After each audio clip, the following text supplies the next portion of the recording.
ये वाकया उस वक्त का है जब अल्लाह के नबी हजरत सुलेमान को अल्लाह ताला ने बेपनाह ताकत, हिकमत और बादशाहत अता फरमाई थी।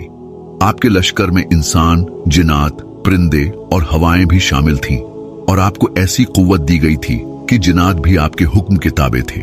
एक दिन हजरत सुलेमान अपने तख्त पर सवार आसमानों की सीर फरमा रहे थे कि अचानक एक जिन हाजिर होकर अर्ज करने लगा, ए अल्लाह के नबी, जमीन के फिला हिस्से में एक जिन्नात का गिरोह इंसानों पर जुल्म कर रहा है। वो उन्हें तकलीफ देते हैं, खौफ और दहशत फैलाते हैं और उन्हें सीधे रास्ते से हटा रहे हैं।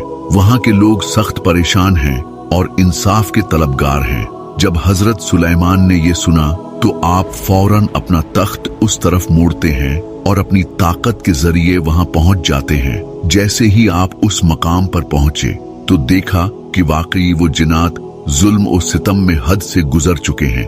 आपने उन्हें खबरदार करते हुए फरमाया, आए जिन्नात के गिरोह, अल्लाह से डरो और जमीन पर फसाद मत फैलाओ।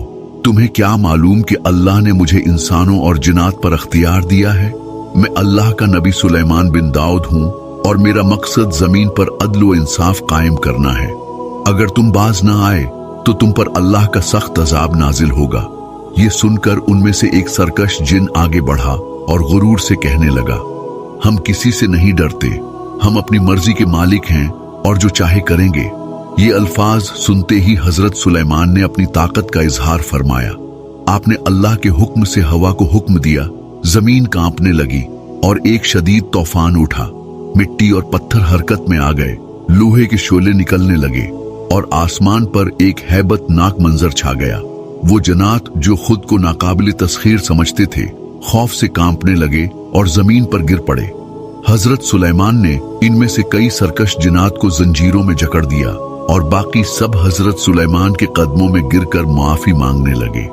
वो कहने लगे, आए अल्लाह के नबी, हमें माफ कर दीजिए, हमने आपकी ताकत और अल्लाह के हुक्म को नहीं समझा था।